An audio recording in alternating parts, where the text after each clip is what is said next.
Highways पर दिखती है जिजीविषा की जंग। कोरोना संकट के चलते ट्रेन बंद है, बस सेवा भी नियमित नहीं है। सरकारी और निजी कार्यालय चल रहे हैं फुल स्ट्रेंथ के साथ। इधर पेट्रोल और डीजल के दाम सर्वकालिक उच्च स्तर पर पहुंचे हैं।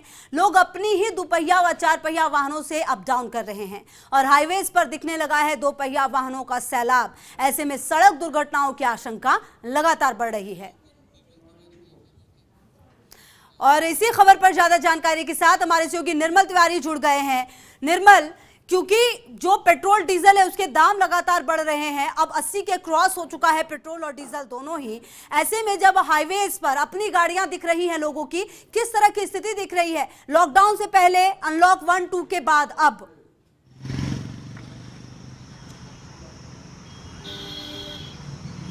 देखिए खुशबू, लॉकडाउन का जो दौर था उस दौर में हाईवे सूने पड़े थे, सन्नाटा छाया हुआ था। लेकिन अब एक तरफ तो पेट्रोल डीजल की मार, दूसरी तरफ घर संसार, इसी को शायद जिजीविषा की जंग कहते हैं। तो ये जो आप देख रहे हैं लगातार जो वाहनों का जो आवागमन है, मैं हमारे साथी वीडियो जर्नलिस्ट विजय सिंह से कहूँगा, वो आपको दिखाएंगे किस तरह से दूर तक आपको लंबी कतारें नजर आएंगी दुपहिया और चौपहिया वाहनों की। हालांकि खुशबू अब 10:30 बजे के आसपास का, 10:15 के आसपास का दरमियानी वक्त हो चुका है। अगर इसी को 9 बजे के आसपास, 8 से और 9 बजे का जो बीच का समय है, खासकर वर्किंग डेज का, तो उस दौर में हाईवेज पर आप देख सकते हैं दुपहिया वाहनों का एक सैलाब नजर आएगा।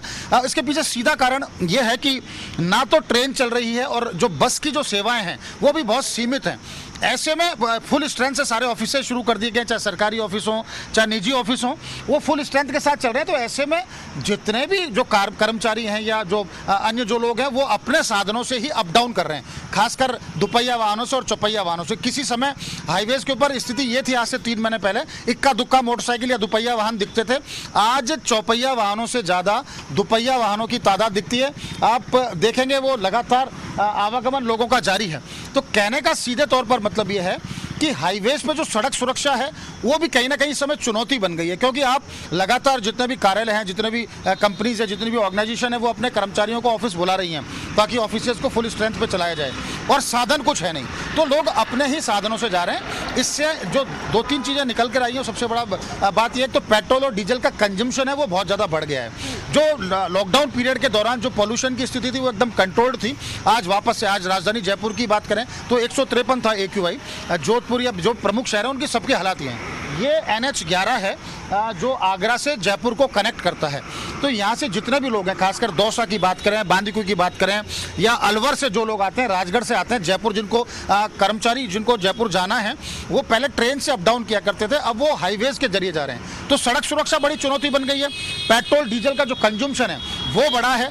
टोल पर भी आप देख सकते हैं, टोल मैनेजमेंट भी एक चुनौती हो गया है, क्योंकि एक 20-22 कर्मचारी एक टोल पर होते हैं और वाहनों की जो कतारें हैं आप देख सकते हैं, लंबी कतारें लग रही है। तो इनके लिए भी ये सब मैनेजमेंट करना एक बड़ी चुनौती है। मेरा ये था आपसे कि जैसा आप तस्वीरें दिखा रहे हैं और बता भी रहे हैं कि टोल पर काफी ज्यादा भीड़ नजर आ रही है, मतलब एक तरफ से सरकार के राजस्व में तो इजाफा हो रहा है, लेकिन आम आदमी की बात करें तो एक तरफ से सैलरी डिडक्शन है कंपनीज के द्वारा, दूसरी तरफ खुद की गाड़ी से कहीं भी सफर करना, दोहरी मार जो है आम आदमी पर चल रही है।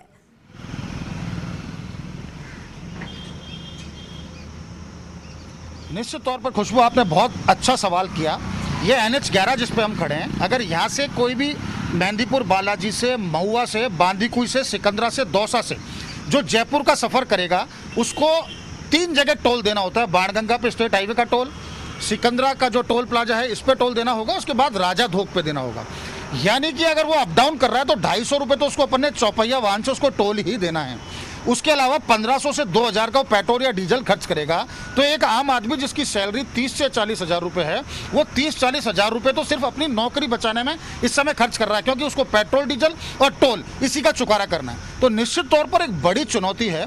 एक तरफ जहाँ नौकरियों की संख्या घटाई गई है, कर्टेलमेंट हुआ है, लोगों के सैलरी डिडक्शंस हुए हैं, और भी बहुत तरह की इस तरह की जो बाध्यताएं, और उनकी भी गलती नहीं है, क्योंकि जितनी भी ऑर्गेनाइजेशन है, चाहे वो सरकारी हो, गैर सरकारी हो, अर्ध सरकारी हो, निजी, सभी को इस समय जो आर्थिक स्थिति है वो चुनौतीपूर्ण आर्थिक स्थिति का सामना करना पड़ रहा है।